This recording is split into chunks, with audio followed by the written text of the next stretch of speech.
আসসালামু আলাইকুম গাইস, কেমন আছেন সবাই? আমি আছি এই মুহূর্তে দিনাজপুরের পলিটেকনিক ইনস্টিটিউটের সামনে।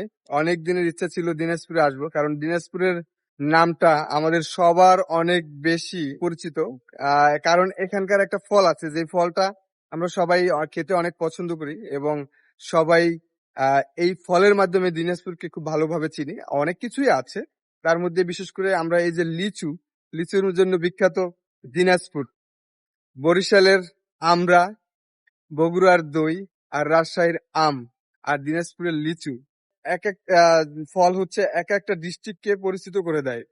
তো বন্ধুরা, আমি আছি আগামীকালকে পর্যন্ত দিনাজপুরের। যদি কোনো ভাই ব্রাদার আমার এই ভিডিও দেখে থাকেন, অবশ্যই অবশ্যই কমেন্টস করে জানাবেন আপনাদের কোন কোন জায়গাগুলো আছে, যে জায়গাগুলোতে ঘুরতে গেলে ভালো লাগবে।